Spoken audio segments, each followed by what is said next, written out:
Hello there, Salem and Kaiser. Welcome to another edition of Culturama. And today we have a special show called Waxworks World. And our world is going to be whirling around this lovely lady who is called Jasmine McMullen. M-U-L-L-E-N. Oh, M-I-L-L-E-N. I stand corrected, amended. Okay. She has such a fantastic smile that we'd like to make it into an emblematic decal and put it on the ceiling at night to remind you of a crescent moon. See? Well, thank you. Thank you. She's already feeling good. I am. So we're going to go back to her ancient background. You were born where? I was born in Idaho. Oh, Yep. near the Bitterroot Mountains? Nampa. Nampa, that's So- outside of Boise. It was right outside of Boise, yeah. So, yep, that's where my dad's family's I'm from. sure that more than half of our audience has never been to Nampa. So draw us a picture. What's a typical street scene like in Nampa? What is it like there? I have no idea. I was early. born there, and I spent some time there as a very young child. But my family really traveled a lot when I was young. So I've lived all over. I've lived in Idaho, Colorado, all over the West Coast, clear up into Alaska. Did you drink Coors beer and get a Rocky Mountain High? My grandfather did. My grandfather was a very big Coors fan. Okay. And what's the name of the big baseball team in Colorado Rockies? Yes, I think. believe so. Yeah, Okay. I'm more of a Broncos fan. So You lived in Dallas too, or in Dallas. In Dallas? you lived in Texas? No, I did not live in Texas. Just Idaho and Colorado, and then up the West Coast. Okay. And Alaska. I lived in Alaska. That's why you're so cool. It's very cool up there, yes. Yeah. Now, when you were a little girl Mm-hmm. in dresses and patent leather shoes or whatever they wore in those days, loafers, hush puppies, what was your dream of becoming? What was your childhood? I actually had lots of different dreams of things. When I was little, it was always, the dancer, the singer. Always wanted to be an actress. So, Yeah, I did a lot of theater in high school and college. really, Yeah, and which college? I went to University of Alaska in Fairbanks for a little bit. Yep, And your major was theater? theater and English. Yep. And you do some writing too? Creative writing a little bit or not much? I do a lot of private creative writing. I don't have anything published though. Okay, maybe we can arrange that someday. We'll see. Maybe Yeah, we because I will. used to be a journalist for many years and all. And so what made you change careers or shift gears from the world of the theater to where you are now? And did you have any, what was the motivation to get into, you're in the beauty culture business essentially. Yes, I am in the beauty industry. Well, I've done a lot of different things. I've been in high tech, I've been in real estate, I've been in the beauty industry. So I've been kind of a little bit of a maverick, bouncing all over the place in different Call it industries. eclectic. Very eclectic. Yes, Yeah, my background's very eclectic. Your biography is going to be called Life in the Eclectic Chair. Yes. Yeah, I'm a little bit of a gypsy, I guess. I got some gypsy at heart going on there. Okay. Yeah. A no nonsense nomad. Mostly. No nonsense mostly. I can get a little nonsense going on in there sometimes though. Cool. And along the way, did you have any kind of mentors or influential people that were role models or motivated you to explore beauty culture as a long-range goal? Yes, my grandmother was a beautician, and so when I was little, I spent time in Colorado. I actually got to spend quite a bit of time in her salon, the one she worked in, and so I grew up exposed to that a lot. Let's devote this show to Grandma.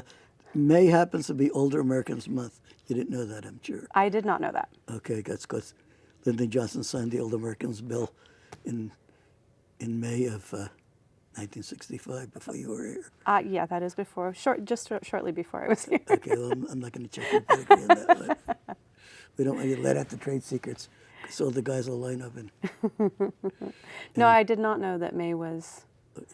No. Older Americans Month. Older But anyway, Americans Month. What was Grandma's shop like, and what did you pick up observing in her shop?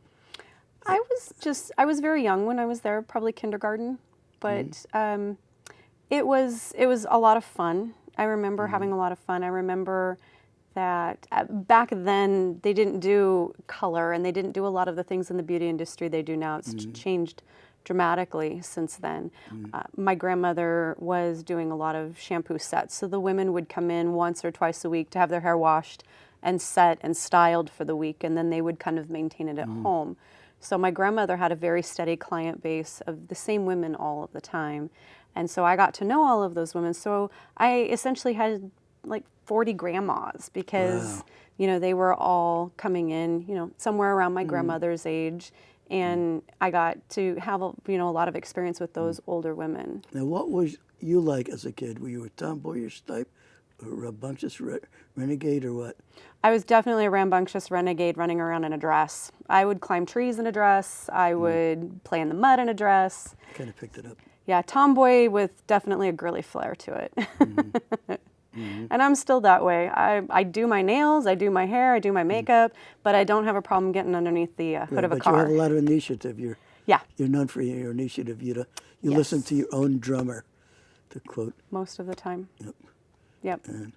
What's the hardest challenge you faced in this world so far? Biggest speed bump? The biggest speed bump that I've faced, that's a really personal one. I actually, I lost my brother about 7 years ago, and that really did a good one on me. So that was the biggest speed bump. Was it a illness or planned death, or No, it was very suicide? sudden. It was very sudden. Not suicide. No, it wasn't suicide. It was just a very sudden thing. But that really made me reevaluate a lot. Recoup. So you appreciate the value of life, and you don't take things for granted as much, probably. No, I really did learn to take things, and I But also that develops your coping skills in a way. yes. You know, no, really. Yeah. I'm not saying it's a blessing in disguise, but they say to suffer makes folks tougher. It does. It definitely does. I think it also softens people too a lot of the times, just because when going through something like that, you really realize how precious life is, and you know you take that into consideration when working with friends and family and clients and things like that. So probably it also kind of taught you that you need to have a plan B and a plan C sometimes because of the unpredictability of life. I'm a big planner. You ask my girls at work, and you know I start planning things a year in advance, and I keep telling them we're coming up in 6 months, we're coming up in 4 months, we're coming up next week, and then all of a sudden it's here, and they're like, "Wait, what just happened?" I'm like, "I've been telling you guys about that." Yes, but I'm going to share a secret with you. Nobody on camera is listening to this, of course, but I may be the only guy in Salem, maybe in Oregon, who actually plans out my wardrobe a week in advance. I have hangers with the pants, the shirt, the jacket, the tie, sometimes that I'm going to wear, and I alternate like brown, blue, green, and I actually have a plan for the whole week in advance. Well, so I have a question. Is that crazy? It's a little crazy, but here's a question. So what if ask me. what if you have a brown day, but you feel like it's a blue day? Do you swap your wardrobe around, or No, do I you do just? I have alternates because if the weather turns lousy, to use a word I could use on camera, I have a backup plan, a plan B, but at least I have the whole thing. I don't have to go figuring out what tie I'm going to wear today and all and stuff. The college I went to actually required in 1960s ties and jackets of all guys. So you had to wear a tie and a jacket. And so I got used class. to that, and I have no trouble adjusting the tie and jacket. Some guys resent it, Gotcha. but it's fine with me. And all, and a lot of the ties I have are abstractions, and I call it walking Rorschach test. Walking what? Rorschach test is the ink blot test they give the psychologist. Oh, You have yeah. to interpret. So my ties are abstractions, and I call myself a walking Rorschach test. So there, doing that. So tell us a little bit. What is it like inside a beauty shop, beauty parlor? They used to call it salon. It's a lot of fun. It's very busy, but it's a lot of fun. We really do have a good time with our between each other, among the employees, and among the clients. It's a good time. Now, it's females only, or your patrons? No, actually, we do have quite a large male clientele as well. And what do you do with them, for them? For them, we do full body waxing. With men, we'll do eyebrows. Yep. And pretty much everything from the chin down can be waxed, clear down to your toes. I may need my eyebrows. I say so. Gretchen Mock style. If you want, we can help you out with that. Okay, good. Yes. What does one need to know about the world of waxing? What does it consist of? Give us the very basics. The very basics. Yeah. It's not nearly as terrible as it sounds. That's probably the number one thing that new people say when they come in. If they've never been waxed before and they come in for their first appointment, hands down, we always hear, wow, that wasn't nearly as bad as I thought it was going to be. So it's like the dentist's chair. They have this negative image. Yeah, yes. But most of it's a fear of the unknown. That's called predisposed disposition. Predisposed negativity. Yes, yeah, very. And there's a lot of fear that goes into it the first time, but we try really hard to make people very comfortable, and we try to get through it as quickly and efficiently as possible. So, yeah, that would probably be the biggest thing. Doesn't hurt nearly as bad as it sounds. Now, is your shop wax only, or you have other beauty parlor services as well? We specialize in waxing. That's all we do. Okay, that's interesting, because I've never been into an all wax shop myself. I haven't. Waxing's very popular throughout the rest of the world. The United States is actually pretty behind as far as the waxing trend. So it's become very popular since 2000. So the last 15 years, it's really been an explosion. And tell our viewers at home, what's the purpose, what's accomplished by waxing? Why do they want waxing to be done to them? Well, they want to be hairless. And so instead of shaving, they wax. So waxing lasts longer than shaving. I mean, you shave in the morning and by now you got that 5 o'clock shadow going, and you got to shave tomorrow morning as well. So if you want to keep that smooth skin, you have to do it every day. Yes. So it's for image and beauty and looking decent. Yes. And ungrubby. Yes. Well, and also cleanliness, in the bikini area. I don't wear bikinis. You don't wear bikinis. Well, that's more information than I needed. I don't let it all hang out, so to speak. But use your vivid imagination. It's an area. I mean, it's a cleanliness thing. Women come in to wax their underarms. They do keep the bikini area clean. Waxing your legs. It just keeps everything just nice and tidy and clean. But you don't have to deal with the daily ritual of shaving in the shower. The hair grows back thinner and finer. And there are a lot of women and men it takes a while, but years, they'll actually start to find that the hair quits growing. So it stops growing altogether at some point in time. So it's a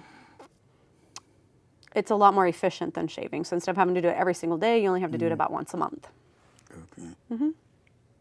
The only shaving in an unmentionable part of my body happened when I had a prostate surgery about 2 months ago. But we won't go there and touch that with a 10-foot something. Okay. Well, if you don't want to, don't mention it to me, because it's hard. It's very, very hard to shock me or make me uncomfortable, because I'll talk about anything with you. So.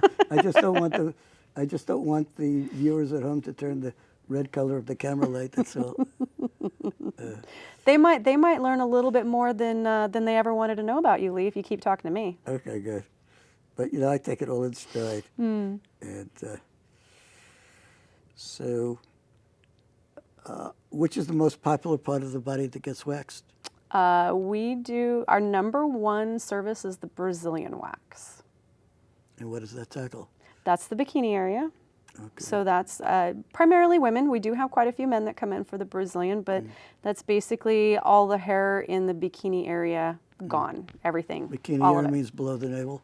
Yes. Essentially. Yeah, between the legs, up between the cheeks, like the whole shebang. Okay, that's interesting to know. So you just take all of that, hair off. We don't plan to give you a show and tell here on this. No, there's no show and tells today. No. We don't offer that. So you that. just have to use your vivid imagination and go with it. Yes. But that is the majority of our business. We do a lot of brows. So how do you tackle a person who's particularly shy and bashful about their body parts in the bikini area? We do that. Actually, we do that all the time. Women just in general have such an image issue with their bodies. And Inhibition. no, there's no inhibition there. They're actually they're very inhibited. Yeah, they're very inhibited. I was trying to think about that word. Inhibited, hold back. They're very, especially, you getting undressed from the waist down and getting naked in front of somebody you've never met before is very intimidating. So we try to be nice, friendly, joke with them, find out, we ask our clients, we get to know our clients. And since we see them on a regular basis, we get to know what's going on in their lives. Do you have kids? Do you have pets? Where are you from? Are you working on your life story kind of thing? Good. So there's a certain kind of human relations type of what they call small talk. Absolutely. But I have to say I should probably put therapist on my business card too, because it is amazing what people will tell you when they take their pants off. They feel more open. They do. It's just a very exposing experience, and so it really helps people take their guard down. You start taking your clothes off, and really that whole shield just kind of floats away. Do you happen to watch the Discovery Channel Naked and Afraid? I have not. No, I'm not much of a TV watcher. Okay. But the Discovery Channel is one of the few channels I would watch, but no, I have not seen that yet. Is it something I should go watch? Yeah, well, they go through jungles and swamps and stuff like that with alligators and snakes, and it's with no clothes on? Yeah. Oh. And of course, they blot out the parts that are X-rated for the TV and all, but you can. That must make filming very challenging. So you get a parade of different kinds of derrieres from around the world. They had Thailand, they had Philippines, Georgia, stuff. Well, I wonder if they might want a waxer on the set. They might. Well, the people, come from different parts of the country and they meet in the jungle and all. So, but I'm not here to advertise them really. Okay. So, before you went into the waxing line specialty and you own your own shop, you were in a regular beauty salon before that, or what did you transition from? Yes, before I moved to Salem, I lived in Portland and I was a hairstylist and body waxer in Portland. Okay, I want to ask this question because some of our viewers in the other show and here are elderly. In terms of the older senior citizen generation, what are some of the concerns of older people, particularly older men and women, about their hairstyles and their hairdos?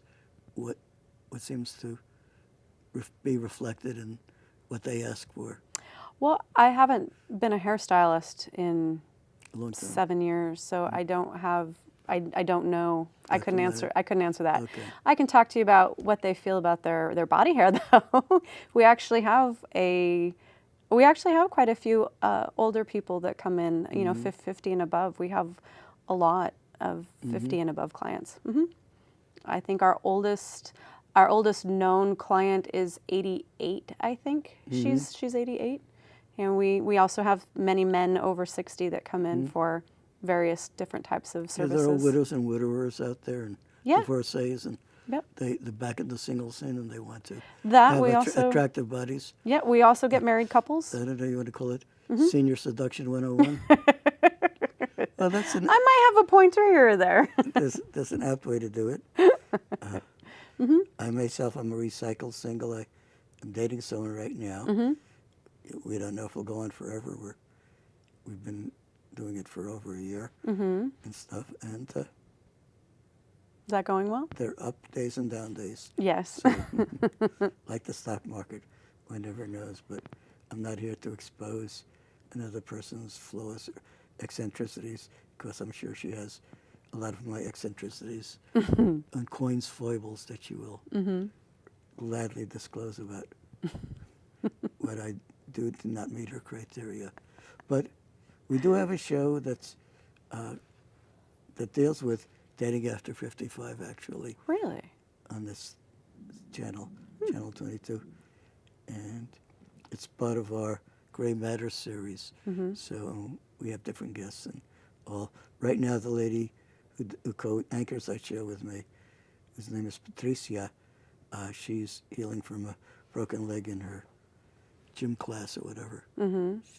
But it's quite intriguing and all. And you're not in that situation. You're not a senior citizen. Not yet. And you're not a single. Not yet. No. Okay. So, do you have any question you want to ask me?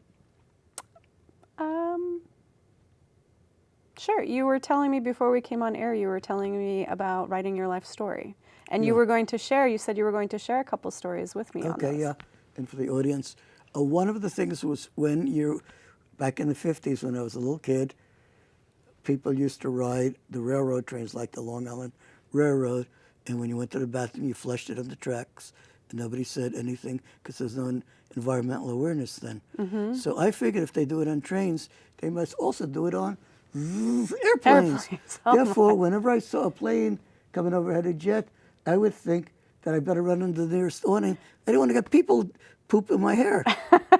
Explained to my mom, so the awning was my protective shield.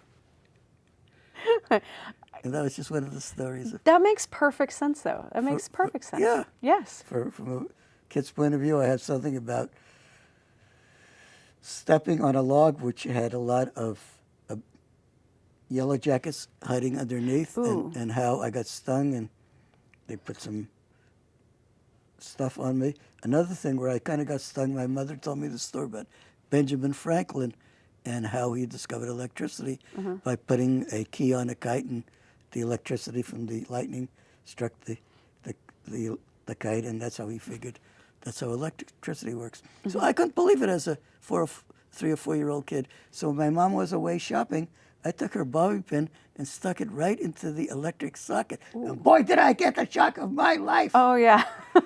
And I learned that there's some validity in Mommy's wisdom. And so...